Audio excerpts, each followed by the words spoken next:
नमस्कार दोस्तों। मोदी सरकार को 3 साल पूरे होने वाले हैं। इन 3 सालों में उन्होंने क्या क्या काम किया है, कहां कहां चेंज आए, कितनी इंप्रूवमेंट आई है, ये जानने के लिए मैं वीडियो बना रहा हूं ताकि आप लोगों को भी पता लगे। ये पेड बिकाऊ मीडिया तो वैसे भी आपको फालतू के सर्वेस दिखाएगा जो कि लोगों की फीलिंग्स पर बेस्ड होंगे, लेकिन इस वीडियो में मैं सिर्फ फैक्ट्स और डेटा पे बात करूंगा। 16 अलग अलग एरिया, 16 अलग अलग एरियाज को मैं एनालाइज करूंगा और 5 में से रेटिंग दूंगा कि कितनी अच्छी परफॉर्मेंस रही उस एरिया में, और बाद में सारे 16 एरियाज का एवरेज निकाली जाएगी और 5 में से नंबर दिए जाएंगे। अगर आप किसी भी रेटिंग से असहमत है, आपको लगता है मैंने कोई गलत रेटिंग दी है, आपके हिसाब से कुछ और होनी चाहिए, तो कमेंट्स में लिख के आप मुझे बता सकते हैं। आइए शुरू करते हैं। शुरुआत करते हैं जॉब क्रिएशन और जॉब ग्रोथ रेट से।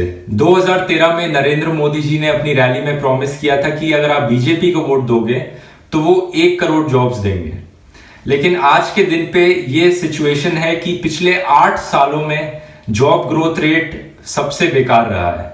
इस ग्राफ में आप देख सकते हैं जॉब क्रिएशन 8 अलग अलग सेक्टर्स में क्या रही है। 2009 में 10 लाख जॉब्स क्रिएट हुई थी, 2015 में सिर्फ 1 लाख जॉब्स क्रिएट हुई थी और 2016 में सिर्फ 2 लाख था। एडिशनली आईटी सेक्टर्स में जो जॉब कट्स की खबर आ रही है उससे प्रॉब्लम्स और बहुत बढ़ने वाली हैं। एक्सपर्ट्स की प्रिडिक्शन है कि हर साल अगले 3 साल तक 2 लाख जॉब्स का नुकसान होने वाला है। 2 लाख जॉब्स तो क्रिएट भी नहीं हो रही थी 2016 जैसे आपने ग्राफ में देखा था, तो नेगेटिव में भी जा सकता है जॉब ग्रोथ रेट। बहुत प्रॉब्लम्स होने वाली है इससे पता लगता है कि तो जो गवर्नमेंट ने जो भी स्कीम चलाई थी एम्प्लॉयमेंट जनरेशन के लिए, स्किल डेवलपमेंट के लिए, वो पूरी तरह से फेल हो चुकी है। जीडीपी ग्रोथ रेट आप इस चार्ट में देख सकते हैं कैसे एनडीए, यूपीए 1, यूपी 2, यूपीए 2 और मोदी के टाइम में जीडीपी ग्रोथ रेट रहा है। बहुत हल्ला मचाया जाता है कि जीडीपी ग्रोथ रेट बेस्ट हो चुका है इंडिया का, लेकिन अगर आप कांग्रेस के टाइम्स से कंपेयर करो तो उससे कम ही है जीडीपी ग्रोथ रेट। और ये उसके बावजूद भी कि बहुत सारे इल्जाम लगाए जा रहे हैं मोदी सरकार पे कि उन्होंने जीडीपी ग्रोथ रेट को फच किया है, उन्होंने जो फॉर्मूला था उसको बदल डाला। ग्राफ में देख सकते हैं किस पॉइंट पे बदल डाला उन्होंने इस फॉर्मूले को। टैक्सेस की बात करें तो इनडायरेक्ट टैक्स कलेक्शन में 25% का ग्रोथ दिखा है और डायरेक्ट टैक्स कलेक्शन में 12% का ग्रोथ दिखा है, लेकिन एट द सेम टाइम बहुत सारे नए टैक्सेस, कोई स्वच्छ भारत सेस, कहीं कृषि कल्याण सेस, बहुत सारे सेसेस और नए टैक्सेस बढ़ाए भी गए हैं। जीएसटी के आने से इसमें बहुत इंप्रूवमेंट दिखेगा जो कि और अच्छी चीज होने वाली है, लेकिन जो अच्छी चीज नहीं है वो ये है कि ये कांग्रेस के टाइम में बीजेपी ने बहुत हल्ला मचाया था और जीएसटी को ब्लॉक करके रखा था। ब्लैक मनी पर ना के बराबर एक्शन लिया गया और negligible amount of black money वापस आया, जबकि 100 दिन में सारा काला धन वापस लाने की प्रॉमिस की गई थी। डीमोनेटाइजेशन से जो इस पे फर्क पड़ा है उससे थोड़ा सा पैसा वापस आया, लेकिन जो डीमोनेटाइजेशन पे पैसे खर्च हुए हैं वो इससे ज्यादा हुए हैं। ये मैंने इस वीडियो में बहुत अच्छे से एक्सप्लेन किया हुआ है, आप जाके देख सकते हैं। नक्सलिज्म और कश्मीर में टेररिज्म की बात करें तो यहाँ पे भी बहुत ही घटिया परफॉर्मेंस रही है सरकार की इनको कंट्रोल करने में। डीमोनेटाइजेशन को हमें झूठ कहा गया था, बोला था कि ये पूरी तरह से खत्म कर देगा इन दोनों चीजों को, लेकिन खत्म तो छोड़ो, इनफैक्ट अप्रैल 2017 हमारे जवानों के लिए, हमारी सिक्योरिटी फोर्सेस के लिए सेकंड डेडलीस्ट मंथ रहा है 2010 से लेके अब तक। 48 जवान शहीद हो चुके हैं नक्सल्स के द्वारा। कश्मीर में भी ऐसी ही बदतर हालत है।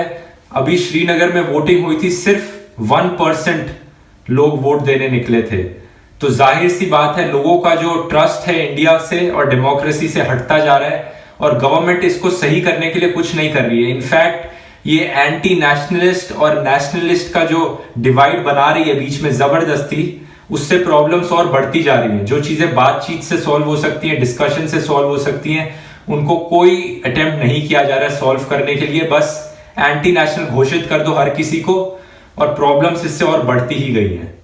रूरल इलेक्ट्रिफिकेशन रेट को अगर हम कंपेयर करें तो इस चार्ट में आप बहुत अच्छे से कंपैरिजन देख सकते हैं कैसे कांग्रेस यूपीए 1, यूपीए 2 और मोदी के टाइम पे इलेक्ट्रिफिकेशन रेट रहा है। पीयूष गोयल बहुत ट्विटर पे इसके बारे में बोलते हैं कि बहुत से रिकॉर्ड तोड़ दिए मोदी गवर्नमेंट ने, लेकिन अगर आप एक्चुअल डेटा से कंपेयर करें, हाँ यूपीए 2 से तो बेटर है, लेकिन यूपीए 1 इस चीज में बेटर था इलेक्ट्रिफिकेशन में। ऊपर से काफी सारे ऐसे क्लेम्स जो इन्होंने किए इलेक्ट्रीफाई करने के विलेजेस को, वो गलत प्रूफ हुए हैं। काफी सारे मीडिया चैनल्स ने इसको एक्सपोज किया था कि कुछ विलेजेस जो पेपर पे इलेक्ट्रीफाई हो चुकी हैं वो एक्चुअली में वहां पे बिजली नहीं पहुंची है। गवर्नमेंट का टारगेट है कि मई 1 2018 तक सारी विलेजेस इलेक्ट्रीफाई हो जाएंगी। तो उम्मीद करते हैं ये खाली पेपर पे ही ना हो बल्कि एक्चुअली में इलेक्ट्रीफाई हो। हाईवे बिल्डिंग रेट को कंपेयर करें तो इसमें मोदी गवर्नमेंट की परफॉर्मेंस कांग्रेस से स्लाइटली बेटर रही है। 16 किलोमीटर पर डे की एवरेज से हाईवेज बनाए गए हैं मोदी के अंडर। कांग्रेस में 2012 से 13 के बीच में ये रेट था 15 किलोमीटर पर डे और 13 से 14 में था 11 किलोमीटर पर डे। लेकिन पता नहीं क्यों यहां पर भी झूठ बोला गया है हमें। हाईवे मिनिस्टर नितिन गडकरी ने ट्विटर पे पोस्ट किया था कि कांग्रेस के टाइम रेट था सिर्फ 2 किलोमीटर पर डे। पता नहीं क्यों झूठ बोला था यहाँ पे, अपनी अचीवमेंट को ज्यादा बढ़ा चढ़ा के दिखाने के लिए। एनर्जी के सेक्टर में बहुत ही अच्छा काम चल रहा है। इनफैक्ट मैं कहूंगा सारे ही सेक्टर्स में से सबसे अच्छा काम कहीं सरकार कर रही है तो वो एनर्जी है। एलईडी बल्ब की एक स्कीम थी, उजाला स्कीम, जिसमें 18 करोड़ एलईडी बल्ब बांटे गए। गवर्नमेंट का टारगेट है कि 2019 तक 77 करोड़ बांटे जाएं। इससे एज ऑफ दिसंबर 2016 ये 18 करोड़ बांटे गए, जिससे कि 20,000 मेगावाट्स इलेक्ट्रिसिटी बचाई गई। पिछले महीने इंडिया एक पावर सरप्लस नेशन बन गया, यानी जितनी एनर्जी की हमें जरूरत होती है उससे ज्यादा एनर्जी बनाई जा रही है, जनरेट हो रही है। इसका मतलब ये नहीं कि आपकी लाइट नहीं जाएगी, बिजली के पावर कट्स कम हो जाएंगे, क्योंकि वो सारे जो ग्रिड में लॉसेस हो रहे हैं, ट्रांसफर में लॉसेस हो रहे हैं, उससे भी हो सकता है। लेकिन जनरेशन के टाइम पे ज्यादा इलेक्ट्रिसिटी जनरेट हो रही है जितनी हमें जरूरत नहीं है, तो इलेक्ट्रिसिटी एक्सपोर्ट करना अफोर्ड कर सकता है इंडिया।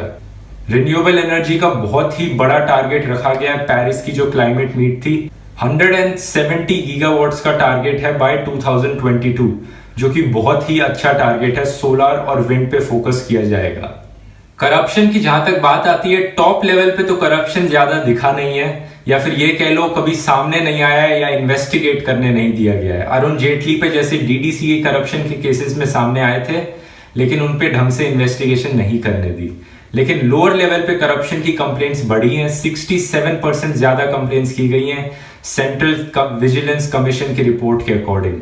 और बाकी ऐसे कुछ बिल्स पास किए गए हैं जिससे करप्शन और आसान हो जाए, जैसे कि फाइनेंस बिल। मैंने इस वीडियो में बहुत अच्छे से एक्सप्लेन किया है कि कैसे उससे करप्शन करना और आसान हो चुका है, एक तरह से लीगलाइज कर दिया गया करप्शन को। जन लोकपाल बिल, सुप्रीम कोर्ट ने मोदी गवर्नमेंट को डांटा था कि जन लोकपाल बिल पे कोई एक्शन क्यों नहीं लिया जा रहा है, कोई इंटरेस्ट नहीं है गवर्नमेंट को इस पे एक्शन लेने में। इनफैक्ट दिल्ली गवर्नमेंट ने जो जन लोकपाल बिल पास किया है उस पे भी ब्लॉक करके खड़ी हुई है मोदी सरकार।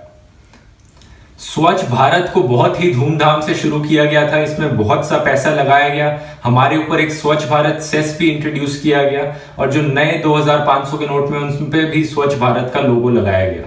लेकिन इससे इफेक्ट कितना पड़ा है ये तो आप ही सबसे अच्छी तरह से डिसाइड कर सकते हैं। अपनी लोकेलिटी में देखिए, अपने मोहल्ले में देखिए कितना इंप्रूवमेंट दिखा है। बहुत सा पैसा स्वच्छ भारत का एडवर्टाइजमेंट पे खर्च किया गया। पहले ही साल में 100 करोड़ रुपए स्वच्छ भारत की एड्स में लगाए गए, और बल्कि जो काम की चीज थी जिसमें पैसे लगाने चाहिए थे, जैसे कि वेस्ट ट्रीटमेंट, उसकी फंडिंग कट कर दी गई। इंडिया में जितना भी गार्बेज प्रोड्यूस होता है, जितना भी कूड़ा प्रोड्यूस होता है, उसमें से सिर्फ 19% ट्रीट किया जाता है।